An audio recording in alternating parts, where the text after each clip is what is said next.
Well, howdy, y'all. Well, almost time to get started, so hopefully this shows up somewhere on there. So give me a minute while I make sure everything's working right, and we'll get started right at 6. I'll do my little station identification.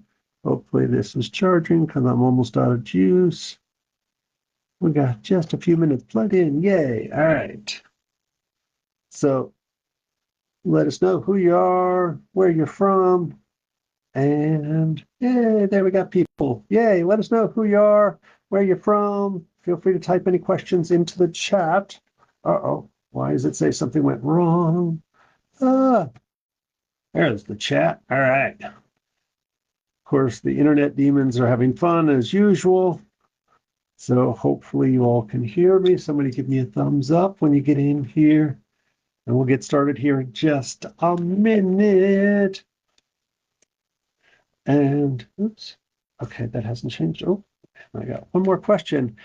Yay, more people. So let us know who you are, where you're from, and herbs. Okay, where you're from. Type any questions you got. We're going to get started right at 6 o'clock. And oops, I forgot to put that down. Mountains of the earth. All right, there we go. And somebody give me a thumbs up that you can actually hear me. Hopefully I've got everything plugged in correct. So if you're in the area, we're multitasking once again. Seems like Fridays are always multitasking. So we've got the trade blanket going on in the back. We've got open forum going on here and well, in the Ethernet. And yay, more people. I can see it's always funny. I can see people coming on, but I can't see who they are. So it's always a mystery.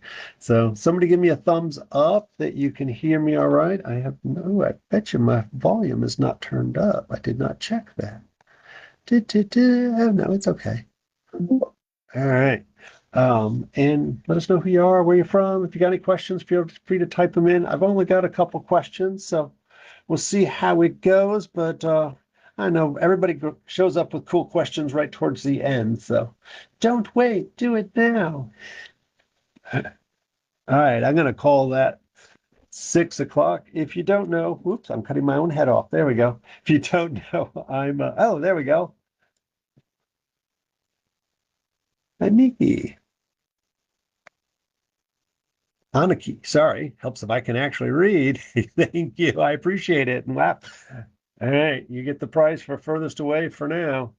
All right. So yeah, feel free to type any questions in as we come. I don't recognize your name, so I'm going to say this is your first time here, so welcome. And if you don't know, I'm Bob Linde. I'm a Western and Chinese herbalist here in St. Petersburg, Florida, as well as an acupuncture physician. And we've got a multi-practitioner practice here, acupuncture and herbal therapies. You can find out more at acuherbals.com. And we've got, of course, the Cool Herb School, Tradition School of Herbal Studies. And you can find out more at there we go, traditionsherbschool.com. And we've got a tea truck. We've got the apothecary. You can see one small wall of it. We've actually got, that's the Chinese wall behind me. We've got a Western wall in front of me. And we've probably got, we're well over 1,000 herbs at this point of just cut and sifted herbs. We grow about 150 herbs in the back. We might even be up to 200 now with a half acre medicinal garden with a tea and coffee truck. So you can come by plant, you can come sip some tea and enjoy yourself and have a tour of the garden, whatever. It's always something fun to do. The garden's open 7 days a week, and the apothecary is here Monday through Saturday. And I'm excited this weekend. I don't have as many announcements as usual this weekend. There's still time to sign up. I got enough stuff to do, work with a couple more people. Wilderness Survivals, I only do it every other year, so it's super fun when I get to do it. It's always exciting. And then not tomorrow, but next Saturday, super excited that Holy River will be here and our very own June Bustamante will be opening for them. And I'm hoping to get a good crowd. We brought the price down a little bit since it's Saturday night. I figure we're going to get a lot more people in, but it is April 4th. I'm going to do an herb walk right at 6. June will go on at 6:30, and Holy River will play at about 7. If you come by the clinic or buy them online, you can find the Facebook event for them. It's $15 or $20 at the door, and half the proceeds go to support our local chapter of the American Herbalist Guild. Oh, hey, Steve. I'm sitting here babbling. I forgot to pay attention to my chat. So, oh,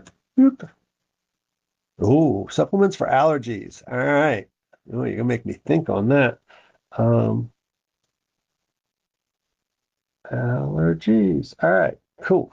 Okay, I might head off with that one. And oh, I can't forget to announce, yay, it's National Herb Day coming up. It's only a month away. There we go, April 2nd. We have a blast here. We get about 1,000 people here, 30 vendors, music for most of the day. And I make a bunch of weird foods and plus 2 lecture tents. It's a free event, so please come by. Some people come and spend the whole day with us. Other folks just come for a particular lecture. I think we're going to have the lecture schedule out in about 10 days or so. And really just, we've been doing it it'll be the 20th annual. So we've been doing this for 20 years now, which is crazy talk. So let's get started with this. And if you're just joining us, feel free to let us know who you are, where you're from. But if you've got any herbal questions, Western, Chinese, you name it, local plant stuff, type it into the chat and we'll get you in there. Oh, I know what I didn't announce. I'm super excited. I'm going to be teaching at Medicines of the Earth in Black Mountain, North Carolina, coming up in the middle of May. I'm going to be talking about hypermobility and less common food sensitivities like latex sensitivities. You can get a discount coupon, MELIN26, MELIN 26. Put that in, and they should give you a 15% off of something. I don't know. I haven't done it yet, but it's a really beautiful place there in Black Mountain. Black Mountain's just awesome. And so this is the first time they've been back since the hurricane kind of screwed everything up there. Ooh, there's weird bugs on my computer. All right. Hey, Stevie, let's just do yours first. Supplements for allergies. It's always a trick. And if you don't know it, everybody's allergies, not just yours, have been getting worse and worse the last few years.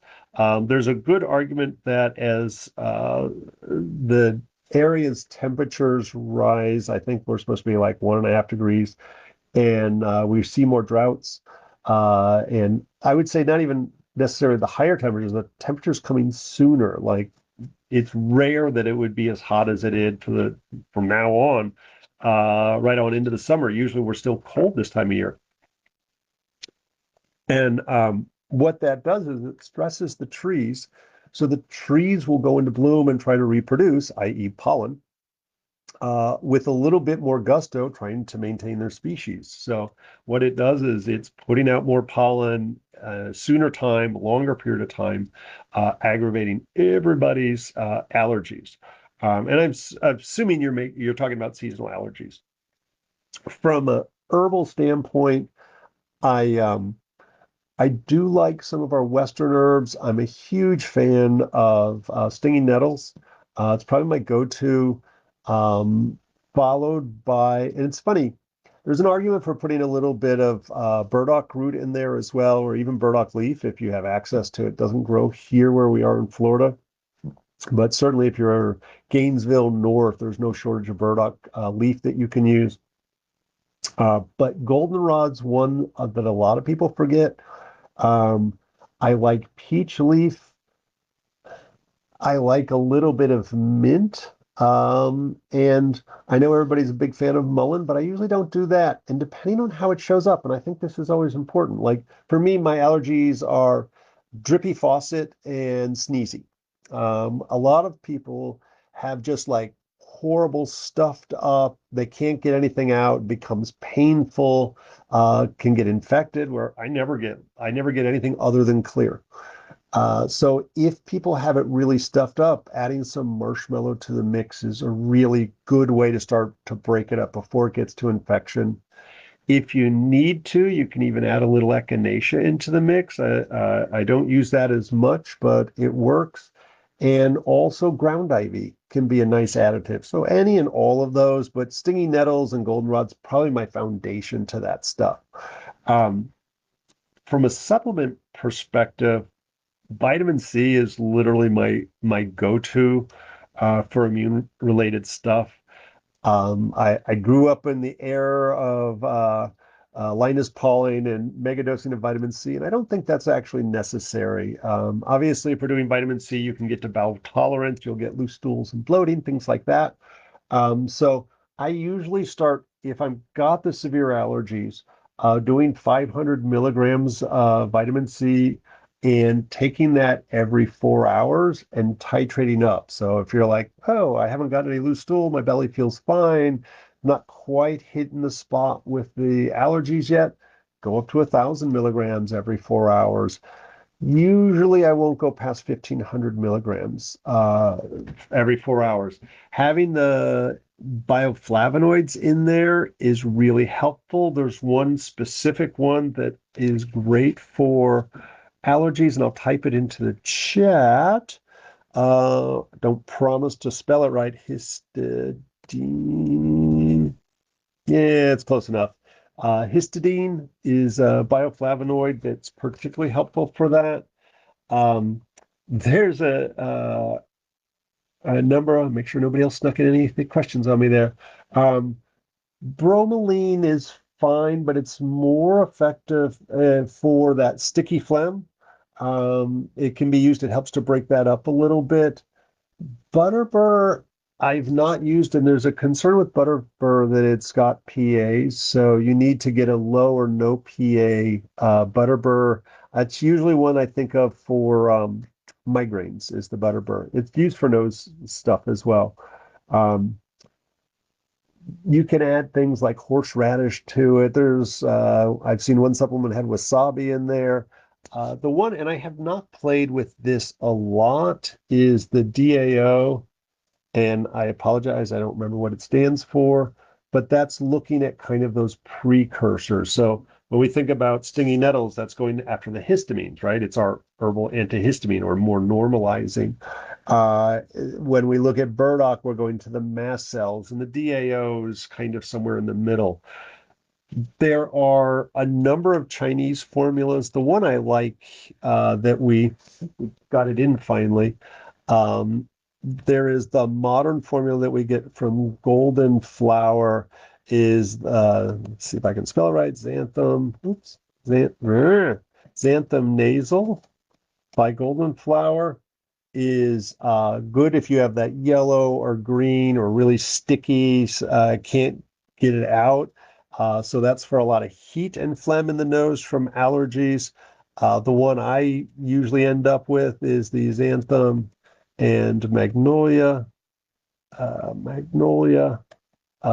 which is more for the clear, drippy faucet kind of thing. And then the classic formulas that you can find in the Chinese textbooks, Beyond, oops, Beyond Pion and Song Sun. And there's a million variations of those two Chinese formulas. So the xanthan, magnolia bud, and angelica. I forget what the species of angelica. Baiji is specific for the sinus stuff. Those become the base of all of our cool Chinese herb stuff, and then we just build other stuff around it based on what needs to be. Ah, what about a good question? Cool. And then yes, doggies. Well, let me finish with that. So, Stevie, you've heard this in class, but I'll repeat it for everybody who's not lucky enough to be in class with me. I talk about pollen hygiene. So, we're just about done with our oak pollen, but it's still blowing around when the wind picks up. Pine's starting to pop now, and we have ragweed is pretty much here year round because we don't have a winter per se. We have a dry and a wet season is all we have. And when we think about pollen hygiene, I always say if you walk outside, you have pollen on you. Like it is, our cars are covered with yellow here for a good month. If the wind picks up, and it helps we get rain, but we're in a horrible drought right now that they're like putting major restrictions on us for fluids. watering restrictions. The best one for Pinellas, they've only done this once before that I know of.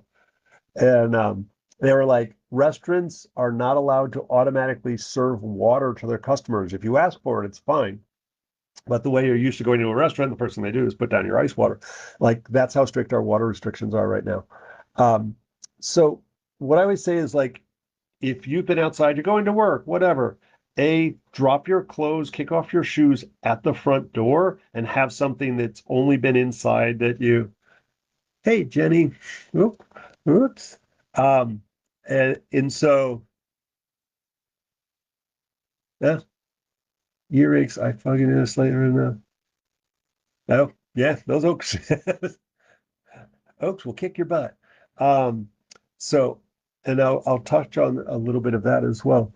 Um, so dropping your clothes, putting on clean clothes. If you have a pet, so I always pick on the dogs, but like you've got to walk your dog is covered with pollen. So wiping your dog down with a damp cloth when you come in the door from walking them, most especially their paws, because they're literally kicking through all the pollen. Um, if you have an indoor outdoor cat, that sucker is just covered with pollen as well. So do your best to wipe them down because they're such fans of that. And you know, as soon as you leave your home, your dog or cat is sleeping on your pillow. So have a spread that you put over your pillows that you carefully remove down. As beautiful as the weather is this time of year, and we look forward to always opening our windows, if you're having any kind of pollen issues, close your windows, buy the most expensive air filter that you can, and change it every month. And I would actually say run your filter constantly. It gets a little pricey, I know, but it really helps to reduce the suffering if you do that. And the other thing is showering, or not necessarily, rinsing off at night because your hair is covered with pollen. So rinsing off, and if you're like, yeah, well, I don't do that, changing your pillowcases often really makes a huge difference. And just like really be cognizant of where the pollen is, how it's getting into your home, that you're just being attacked by it. And I love driving with my windows open, whether it's hot or cold out. I'll put the air conditioner on in my car with my windows open. Just I like fresh air. And when the oak pollen's kicking my butt, yeah, I close all my windows, turn the AC on, and I'm like, me, I'm an unhappy driver then. Um, and Jenny, let me cover yours, then I'll do the puppy dog stuff first or next. Um, so the runny nose stuff like that is great, and so that goldenrod, nettles, maybe some burdock are all wonderful to add in there. When you see the headache starting to show up, I really like adding in the ground ivy. That helps with headaches. You can also add things in like the aerial parts of Florida betony are great to add into there, or wood betony. Those are very headache and head focused and slightly dry, to help clear that up. The If the eyes are particularly irritated or itchy, I'm a big fan of using either chamomile, especially at night because it makes you sleepy, or chrysanthemum for during the daytime. You can actually take the chrysanthemum flowers or the chamomile flowers, wet the tea bag, make your tea, squeeze it out, wait till it's cool enough, and put it on your eyes. It can be really refreshing and help take some of that swelling and burning, itching out of the eyes. Um, I used to, as a kid, witch hazel on a cotton ball on the eyes is lovely. Really helps to take down some of that redness and astringiness there. And that should make a big enough difference to all of that. Um, and yeah, it's rough. And now we're all about to get hit with pine trees next. So the oak's just about done. Now pine, and then we should be all right. And hopefully the rains will start kicking in about then. So dealing with the same stuff with dogs, and I'm always challenged. You know, we think of dogs should not be allergic to their environment. Well, neither should be humans. And I've definitely made like I'm like dogs can't be allergic to grass. They live in it. And I was like, well, we live on the earth. We shouldn't be allergic to the earth, and we are. Um, a lot of it comes down to our constitutional health, and with dogs.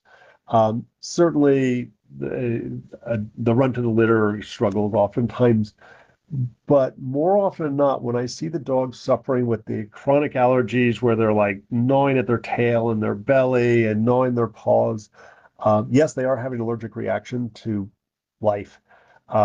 It frequently goes back to the food.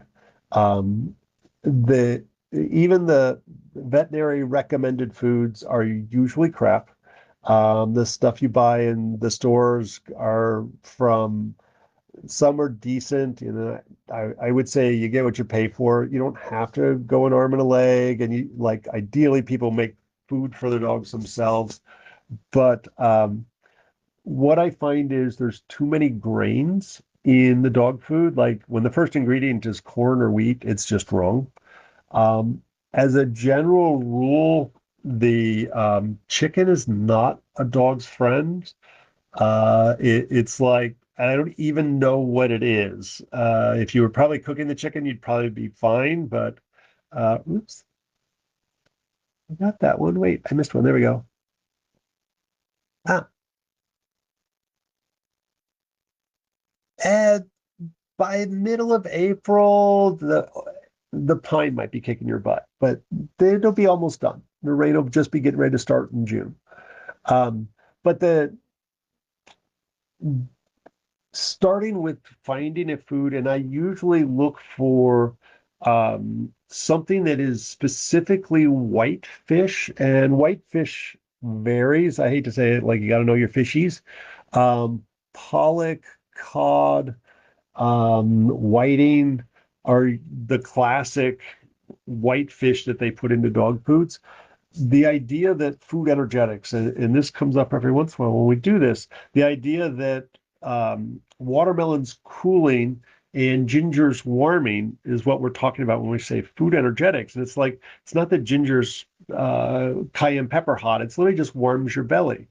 And so the constitution of a human or a dog helps us choose a particular plant for any kind of an issue, especially in these chronic conditions. So with the dog, their bellies are red. They're usually phlegmy, like they might have phlegm in their poop. They might have oozy eyes and ears. Their paws and ears smell like Fritos. If you're not sure what that smells like, buy some Fritos and make yourself sick. No. Um, so we have to cool and dry what's going on, but we also have to get to the root of it. And so a lot of times it is getting to that more protein heavy food. It doesn't mean grains shouldn't be in there. Dogs need some grains too. They need vegetables and things like that. So making sure that we get a smaller ingredient list of stuff that the protein is a ideally white fish. There are other options, but most dogs are okay with the white fish. And grains aren't at the top few ingredients. Those should be further down the ingredient list. So um, then we add in stinging nettles and burdock as the main approach to that. Sometimes they need a reset using medications. I'm not a fan of the medications because they're immunosuppressants oftentimes, but like sometimes there's an infection that needs to be treated, and that we can use herbs, but a lot of times it can be best treated by something, a short round of antibiotics if they have an infection or antifungal if they have that. Um, but usually the nettles and the burdock just ground up and put into their food is more than sufficient to get them in gear. And with dogs in particular, usually we just do human dosing. So if they're 120-pound Mastiff, then they get the same dosage as a human, a teaspoon to a tablespoon of each. They get half that if they're 60 pounds and on down. Uh, Both of those are considered food, so you're not going to OD on that. We can use goldenrod for them as well. The ground ivy is okay to use for them, but usually the nettles and burdock is sufficient. We can throw other herbs in if they need it. You can also do some kind of soothing spray if they've got lots of oozy sores from chewing, biting their tails, and so forth. I love plantain for them, and you can also put that in internally, but plantain Uh, not the banana, but the plantago, the weed that's all over the place right now in Florida. Calendula is great to add into a topical wash or spray. You can also throw in um, something more soothing like oat tops. You can put marshmallow if the skin's really dried out. If it's extra, like feel like it needs a steroid, you can add in the Smilax. Smilax medica is great topically and grows wild all over the place. So all of those can be really helpful topically or internally for the puppies. See, I didn't miss anything. All right, I think I got all of it. And know that it's a season for humans, for dogs, they're oftentimes because they spend so much time in the dirt and in grass and so forth. A lot of times, they're reacting to fleas. They're literally reacting to every itchy bite, every poke. And so dogs, sometimes this is an ongoing year-round issue for them, where for humans, it can be year-round for us too, in which case we look for food sensitivities. Um, but we just have to make it through that basically 6 8 weeks of pollen heavy springtime stuff, or that transitional time from winter into summer. So our spring is really just like end of the dry season when the leaves start coming out and the flowers start coming out into the rainy season, which washes away most of our pollen. All right, if you're just joining us, I see there's a lot more people in here. Yay, us. Um, Let us know who you are. Post any questions you have in there. I'm double checking to make sure I didn't miss any. I think I got you, Stevie. There are a million and one other supplements that can be used.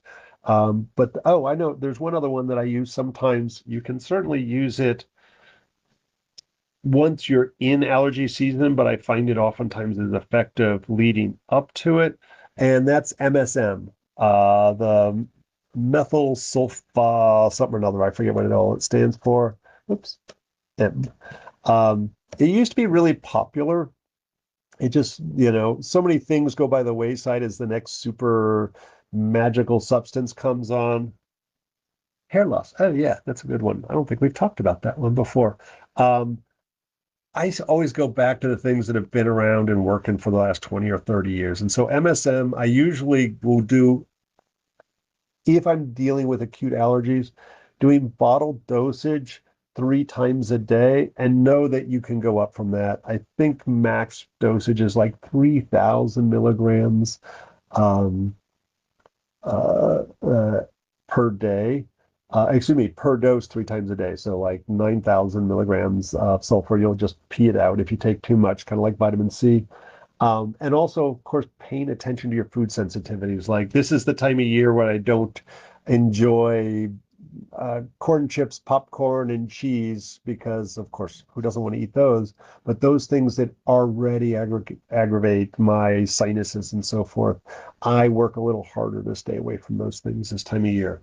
Hair loss. This is a great one. Um, so there's so many different reasons for hair loss. Sometimes you get to like blame genetics, the male pattern baldness. I believe we get to blame our grandmothers for that. Women definitely can get that from a genetic reason, but three most common causes that I see that we can dramatically affect. One is actually, I'm going to say four. I forgot about one. Um, Anemia. So if you're iron deficient, anemic, you'll end up with a lot of hair falling out. Actually, maybe I'm up to five now. Um, Anemia, PCOS for women, and that's usually caused by an elevation of or the used up testosterone, the dehydrotestosterone, or what's known as DHT, because that's way easier to say. Um, and when we see, the name just flew out of my head. When we have stress and we get the circular patches of hair falling out, and Totalis, and the other one, and I can't believe I can't think of what it's called. Somebody type it in there because you'll remember. Brain cramp. and fungal infections. And so obviously if we get a fungal infections in our hair follicles, those are the ones that are fairly easy to address through herb stuff. Um, I'll do the easy ones first.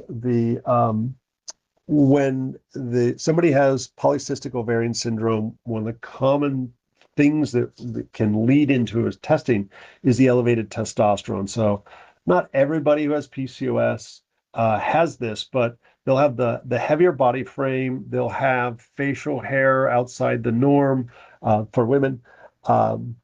And will oftentimes struggle with fertility.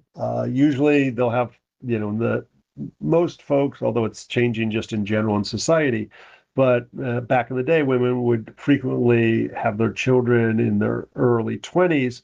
And with PCOS, that was more challenging to get pregnant then.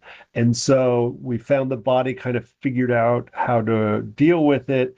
And they would oftentimes late 20, early 30s that they would finally have success with that.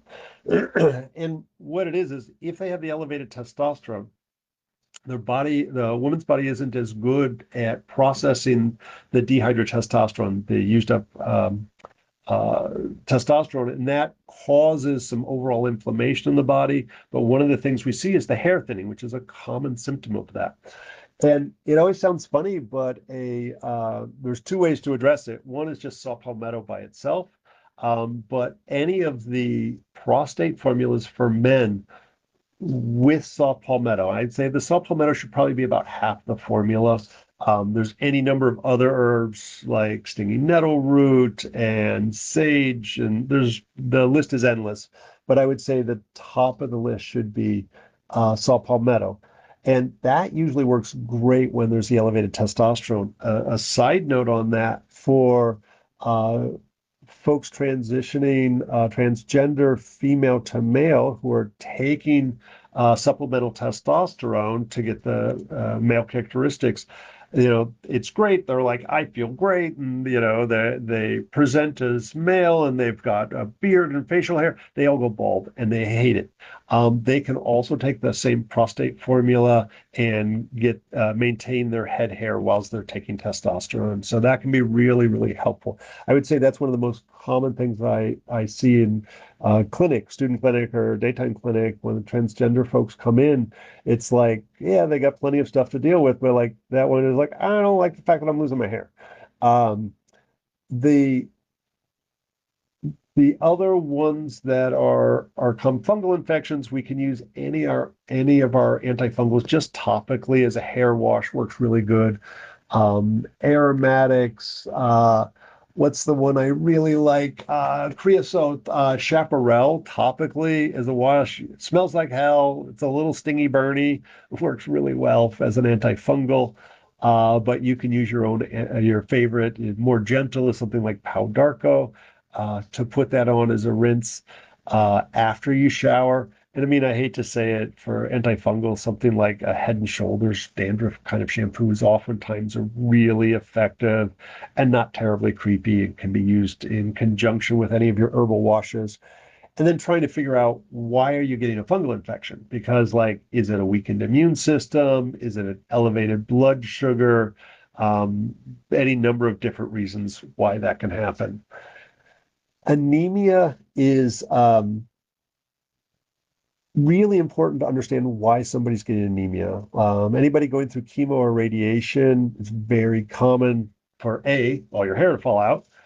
B, it's because you're anemic. And so one of the side effects of doing chemotherapy or radiation is having anemia, where your iron and B12 levels are really low. And it's where the fatigue comes from. They'll even have to stop sometimes. And funny, not funny, I primarily see cancer patients these days, and they'll they'll literally come in, they've just been diagnosed, and like, what are you worried about? How are you handling it? Are you getting counseling? What kind of a treatment approach are you going to take? And I'm always shocked. They're like, yeah, yeah, cancer's scary. They're like, I just don't want to look sick. I don't want all my hair to fall out. That's the number one reoccurring theme I get, both male and female, that they're like, I just want to keep my hair. So what happens as is the body gets depleted and becomes anemic, it reserves the blood, the iron, the B12 for the vital organs, your brain, your heart, lungs, all your intestines, and so forth. And they go like, you know what? Your hair is a living thing. It has veins and arteries going to each one of your hair follicles. We don't care about that. So it literally shuts off the blood supply to that, and your hair falls out fairly quickly after, by your third or fourth round of chemo, depending on the type of chemo and so forth. All that stuff falls out. And you can choose to alter that a little bit. Making sure you do your best with food and supplements to maintain healthy red blood cell levels, platelet levels. But if you do a hair rinse with rosemary, and so fresh or dried, either one works, make a really strong infusion of tea out of it. And I would say put it in a spray bottle, put it in the fridge or in the shower, remake it every other day or something. When you get out of the shower, spray your head down with it and leave it in. It helps with the chemo brain a little bit because rosemary is really good for memory. It's a natural hair colorant for dark hair. Usually we use a strong chamomile for blonde hair, but for darker hair, we use rosemary. Um, oops, keep trying to read that one. I'm going to keep going, I promise. I personally want to get ingrown toenails over and over. Well, that's a tougher one. Let me see what I can think of for that. Um, Write it down because I'll forget. Ingrown toenails. Okay. Um, so daily rosemary in the head, twice a day, is it wrong? What I find is if you're two-thirds of the way through your chemo, hallelujah, you've kept most of your hair, you miss one day, all your hair falls out. And so for the folks who are able to do it every single day whilst they're going through it, I'm going to say most, if not all of my people keep their hair. So yay. Um, but if you're not going through chemotherapy, you're anemic, you got to figure out why. And so there are many reasons to be anemic. You're not consuming enough iron. You're not able to digest your minerals. And so if you don't have good stomach acid, if you're drinking lots of tea and coffee or kratom, that will deplete your body's ability to absorb iron, the tannins that are in those. Um, if you've got really heavy menses, you're going to lose more blood than you can eat.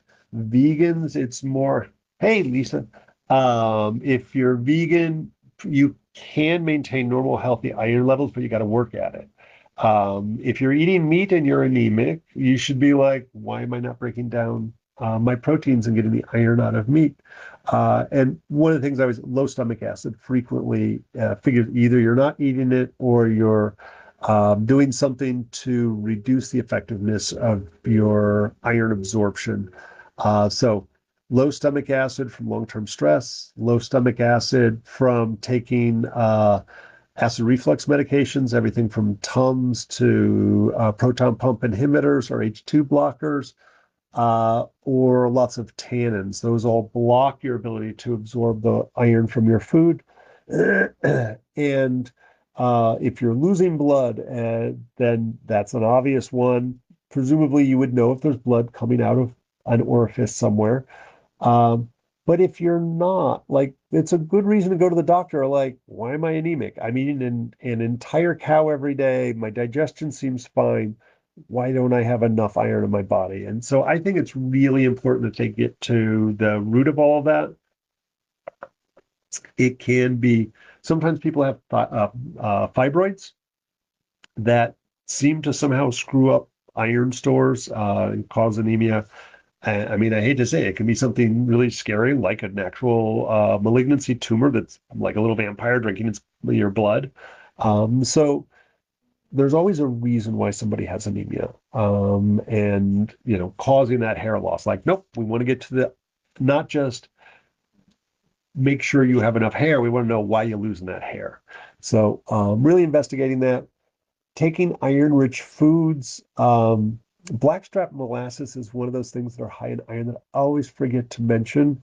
I've seen people who have like they eat all the liver, all the pate, they do all of the stinging nettles, alfalfa, moringa. They do everything that's super high in iron. They're taking it with a vitamin C to make sure they got enough acid, or they're taking HCl pills, and their iron levels still don't come. They start putting about a teaspoon of blackstrap molasses twice a day. Iron levels go through the roof. Of course, iron supplementation is good. It's important. There's so many crappy iron supplements out there. So if it's causing black stools, which is unfortunately common, especially the prescription or the over-counter ones from like CVS, they oftentimes are like iron oxide, which is rust. So if it's turning your poop black, uh, when you start, like if you have black poop before you start taking stuff, that means there's bleeding in your intestines. So important to note. If you like start taking an iron supplement, now your poop turns black. That's from the supplement. A lot of the cheaper iron supplements also cause constipation. So important to find one that doesn't cause constipation. I like seeing vitamin C added. It seems to improve the absorption of it. Any number of good brands out there. So I always say if you're buying supplements, go to the health food store rather than CVS. I find the crappiest supplements are in the grocery stores and the pharmacies. They're rarely quality there. You're more likely to find higher quality, more absorbable brands with a little bit more insight at the final health food stores in the area. And it's like, no, buy them here, yay! Um, the Oh, and the last one I thought of in the last minute was thyroid. We oftentimes see the thyroid will cause your hair to fall out, and many different reasons, everything from a lack of iodine to stress to you were born next to Chernobyl that can screw up your thyroid. And a lot of you are like, well, yeah, the doctor can't figure it out. And they tested my thyroid, but the problem is they only checked your TSH, your thyroid stimulating hormone. Oops, TSH. There we go. Um, and that's not sufficient. It's the generic screen that they do primarily for women. If you ask for it, or if the doctor is really good, they'll at least do that. I find whenever I suspect there's a thyroid issue, I always ask for TSH, T3, T4, and thyroid antibodies. And there are definitely more things than that that you can test for. Did that go through? That was really weird. Oh, yeah, there we go. Uh, Oops, see that? I was missing all kinds of stuff. Uh, Carol. Oh, what were you diagnosed with, Lisa?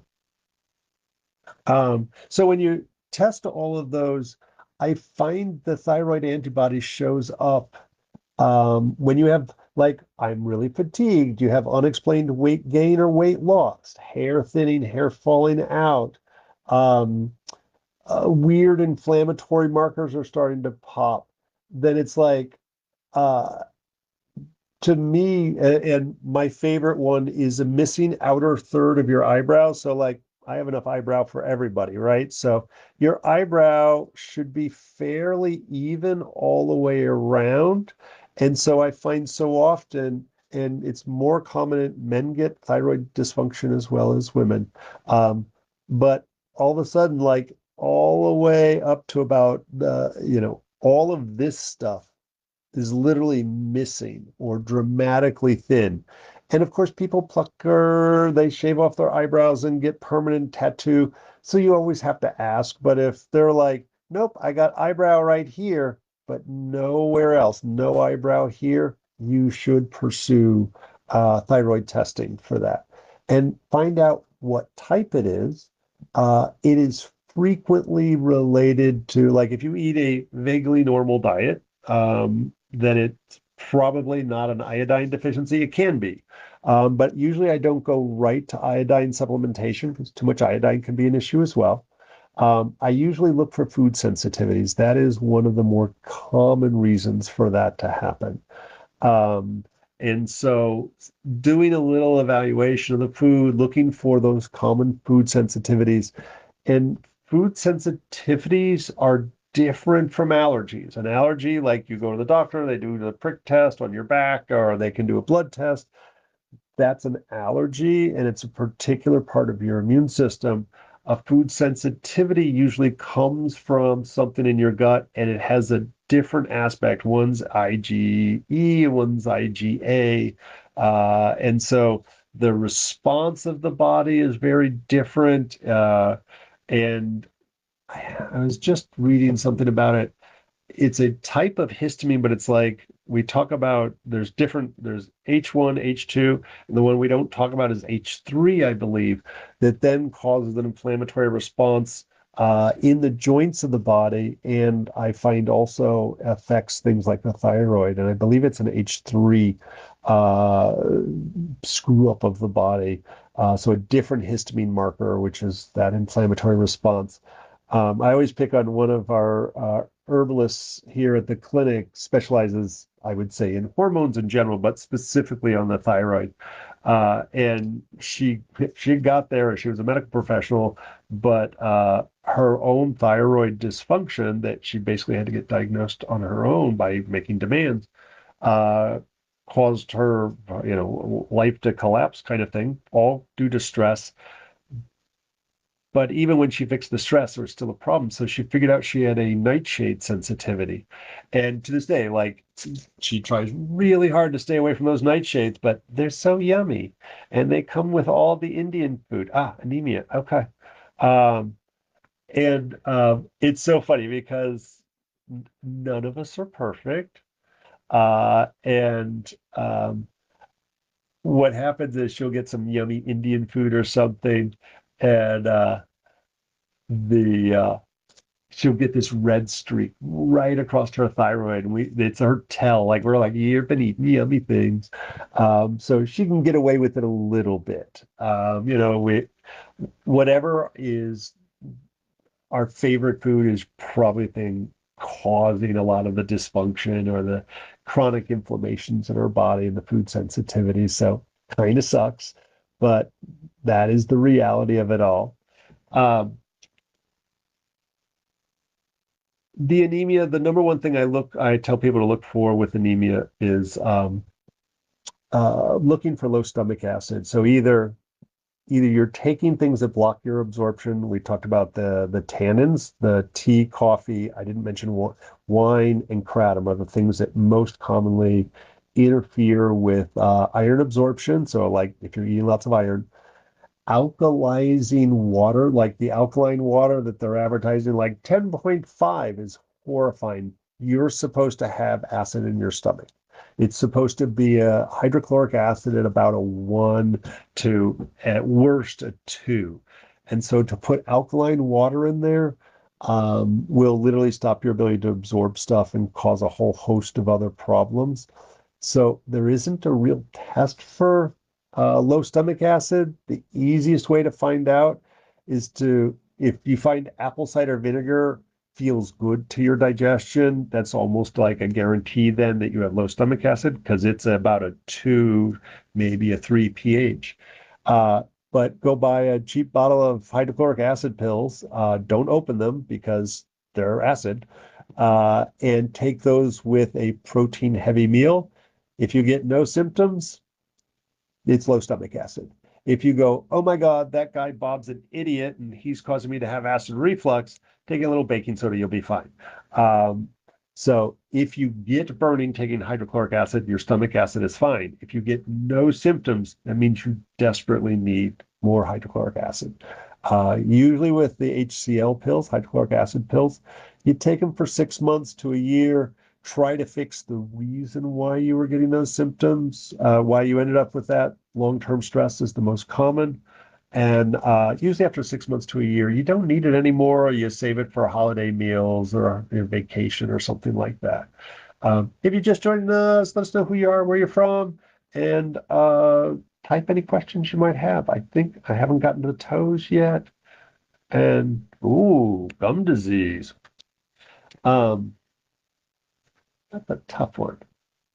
It's not, but wow. And her, I'm embarrassed she's a friend. Why can't I think about the book on that? Um, so, ingrown toenails. Let me do that. Um, I'm sorry, I'm looking for the book I'm going to tell you all to get on gum disease. Um, I have not found an easy answer to the ingrown toenails. Podiatrist usually is the best person to see for that. And nope, well, of course, it's not going to come up. Um, but a lot of times there's some fungal issues uh, related to it. And so treating the fungus and toenail fungus is unfortunately really common, but also really, really hard to address. You have to change your diet dramatically, basically. Yes, and I can't. Oh, hey, Tabitha. What's her name? I can't believe I can't think of her name. She's a friend. That's embarrassing. Um, so, seeing if there is any signs or symptoms of toenail fungus, um, getting rid of the sugars and refined carbohydrates from your diet. And I hate to say it, it takes 6 months to a year to once it's, yes, Leslie Alexander. Thank you. You rock and welcome. Um, the so getting rid of the toenail fungus, you have to attack it internally and externally. Externally, actually, Tabitha, I'm going to put you on the spot. Didn't you have a really good toenail fungus formula you created with, I don't remember what herbs, but I seem to remember you were selling that when you were working with a chiropractor back in the day. I could be wrong. Um, huh. um, the fungus has been, I'm going to say, is the most likely reason.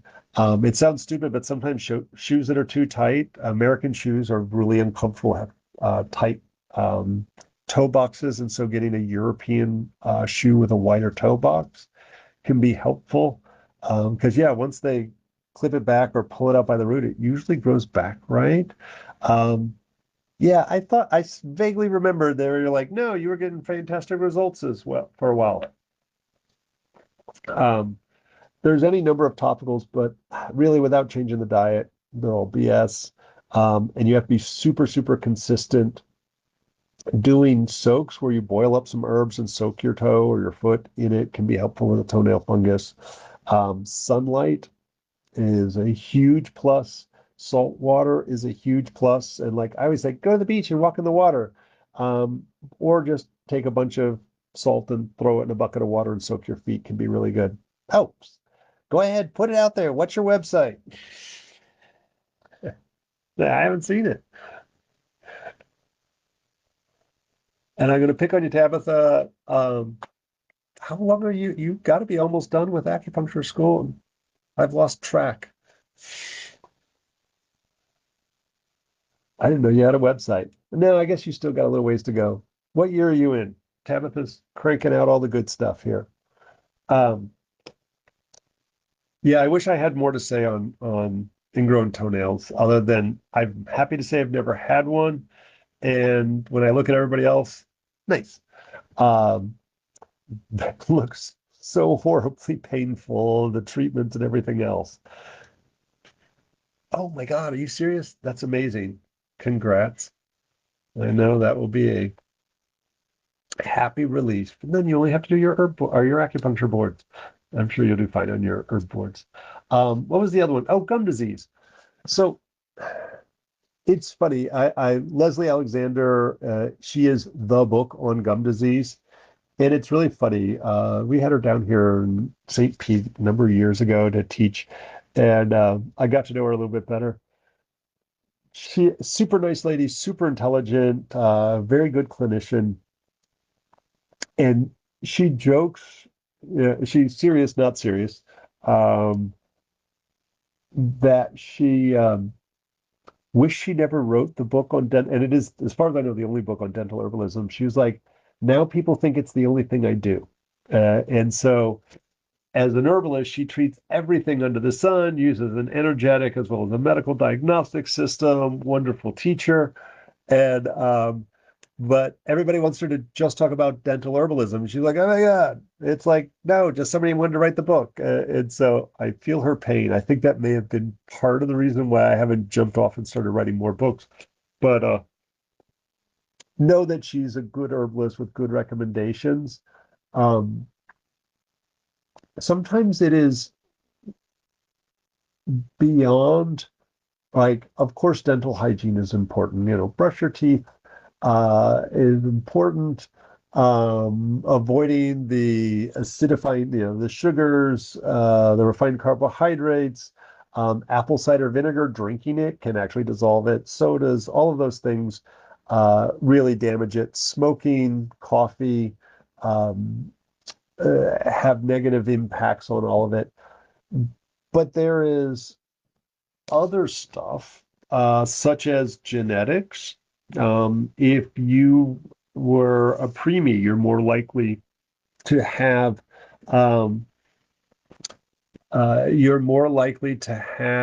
gum issue or teeth issues. If you have heart disease, it's chicken or the egg. Heart disease and gum disease kind of play off of each other. Um, Multiple children increases your risk of gum disease. Smoking and alcohol probably is the worst of the bunch. B vitamin deficiencies, vitamin C deficiencies can all lead to poor gum disease.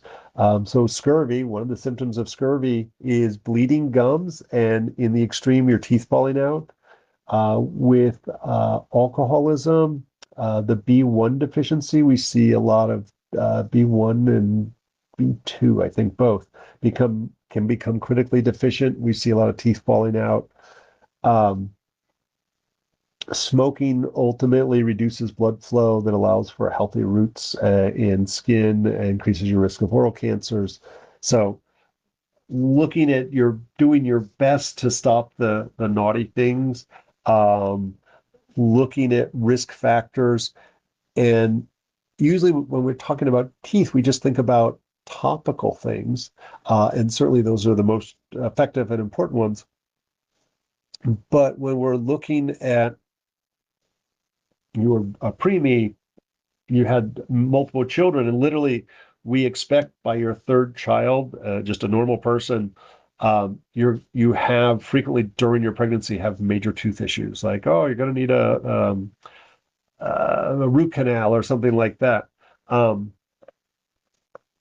is very common. And so we talk about that as the essence or the Jing. And yay, Chinese medicine. It's really funny. We say that not your kidneys are fine, but the energetic kidneys. And we put a lot of things on that. And one of them is Jing or essence. And we say your kidney essence is responsible for your longevity, your fertility, reproductive health. It's reflected in your low back and lower body. We say knees and ankles. It controls your bones. And so all the things we associate with aging, like as we get older, our bones get less, they break easier or slower to heal. We get osteoporosis. We say the energetic kidney essence is responsible for our ears and our hearing. And so as we get old, we're like, can't hear you anymore.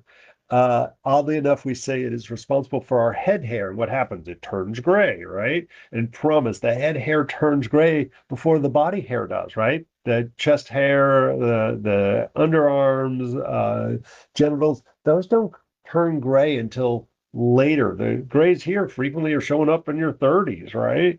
And so all the other hair on our body stays its whatever normal color.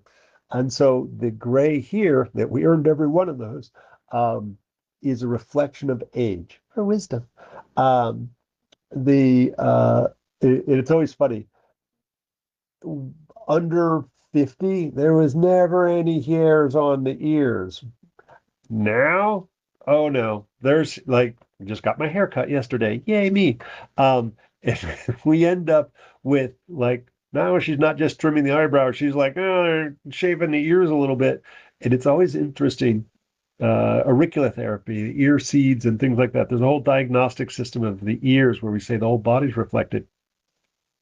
Basically, the earlobe is the head, your feet are up here, um, and everything's upside down. It's like an upside down baby. For men in particular, we tend to get a lot of hair on our lower tragic notch here or on our earlobe. And it's the only place in the body where the hair grows up. At some point, it falls over. But it is interesting that our hair gets gray, it gets thin, and then it starts, as we get really old, it starts to show up there on our reflection of that. So, sorry, I digress from my teeth. So we say the essence controls the bones, and the Chinese say the teeth are an extension of the bones. And so what happens as we age, our teeth fall out. As we age from birth, at some point our teeth come in, and then we get a little older and they fall out, and our permanent teeth come in. Then our wisdom teeth, right? Because we're now older, we're like older teens now. Our wisdom teeth come in, and then we go through the cycle all over again. We get old, old, old, and then our teeth fall out. But we say that pregnancy and birth takes some of that kidney essence. And so we see a lot of teeth expression that comes from all of that. So it is fascinating. I do like my Chinese medicine for all that coolness. Um, if you're just joining us, feel free to tell us who you are, where you're from, and post a question. I can cover just about anything. I got to check where I am. Ooh, we're right at we got that. Gum disease. Oh, gum disease. Yay, if you're in the area, I made a tooth powder because it was such a common thing that people were showing up with either a tooth infection or gum disease, and they couldn't get into the dentist, right? Nobody can afford dental care anyway. For some reason, even though everybody says that it is a direct reflection on our overall body health, that we have to buy a separate insurance just for our teeth, and it's not really insurance. It's a BS discount program where it's cheaper to fly to Mexico, party in Cancun, and get a U.S. trained dentist to do some work. It's still cheaper than going to see a dentist for any kind of major work. So a lot of times people are waiting till they get into the dental school to get some interns to work on them. And so it was a bunch of antimicrobial herbs that you would dip next to whatever the messed up tooth or tooth infection was.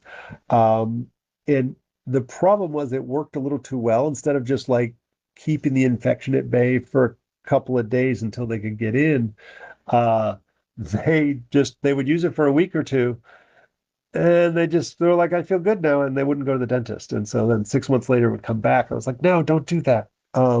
But it is very possible to dip herbs if you have a single issue in the mouth and the gums and so forth. You can also use, if like a filling fell out, you can do a temporary filling with tree resins, but probably propolis is a great thing. It's antimicrobial, it's malleable, so you can mush it up and pop it in there, really pack it into an open thing where a fillings come out. And again, until you can get it taken care of properly. Oh, so if you've got a tooth powder, if you got the one here, literally just take oh no, hold on a second, let me grab it now. Oh, look at that, I'm breaking things. Ah, tooth powder, there we go. So, yay, here's the tooth powder. Wait, where's the ingredients? So there's that clove, angelica, frankincense, yarrow, Lamotion, licorice, and cool Chinese herb Huang Qin, which is that philodendron. And so it's all, oops, it's all ground into a little powder herb. Where's my camera? There. Don't drop it on your keyboard. There. So literally what you do is you grab up a pinch, little pinch between my cheek and gum, just like I'm doing some chew. And and it's really disgusting. I can safely say that. You got my little chew right there. And at some point you're going, oh my God, I can't take this anymore. It's so disgusting. Take it out, and you can either save it for half an hour later. Now I got weird yellow stuff all over my face. Sorry. Uh, but I think I've demoed it so many times that I've almost gotten used to it. But yeah, just do that. Leave it in there as long as you can. I wouldn't go to sleep with it. That would probably be too long. If it's in there for over an hour, yeah, I'd probably take it out. Um, oh yeah, propolis mouthwash is great. Um, it's funny. One of the other issues that I hear about a lot is receding gum lines. I hate to say it, I figured that one out on my mom, and I kind of cross pollinate from my Chinese herbal medicine a lot. We have, oh yeah, no, totally fine, Carol. Um, wow, that's a strong taste. It's been a while. And if you swallow it, it's totally okay. I probably just put half of it down my throat, and it's like whatever. There's nothing horribly toxic in there. So using in Chinese medicine, we say frankincense and myrrh both generate the flesh, and so we use it for traumatology, post-surgical, post-childbirth, things like that. But I kind of expanded on that, and I was like, well, what if we put it into a wash or a toothpaste? And so it's not easy to find, but if you poke around, you can usually find a toothpaste with frankincense in it. I had my mom switch to that, and took 6 months, but like started to regrow some of the gums that were receding for her. So I haven't looked in a while, but myrrh or frankincense, either one can be used. You can certainly create your own tooth powder. The resins are kind of a pain to work with because you can't just grind them. You have to freeze them and then get the other herbs in and drop them in slowly so that they shatter because they get a little sticky. So it's definitely a challenge. I find the essential oils do not work the same as the actual herb. So, and sorry, I'm gonna be gross. I gotta take this out. I do not like that stuff. It works, but I don't like it. Wow, that's really gross. And that said, I'm a huge fan, not just for tooth issues. I think Jim McDonald was talking about that about a year or so ago. I really like him. He was just down here in Florida. I didn't get to see him, sadly. Um, but not enough people chew their herbs. Like Spanish Needle Biden's here, one of my Florida favorites to talk about. Like, why would you make a tea when you just go out and pick it and chew it up and either dip it or just chew it up and swallow it like you would a salad? There's probably that way you're getting 100%. Forget the tea. So it's okay to just chew herbs up and eat them as long as it's not a toxic plant or something. If it doesn't need any special processing, it's no big deal to do. The other things I like to do for tooth stuff. Everybody's like, oh, neem toothpaste or neem sticks, and you can chew them. I was like, well, neem's from India. It's not from here. It is some sort of gum disease. But what do we do for like, nope, I just want to maintain healthy teeth. Like indigenous people wanted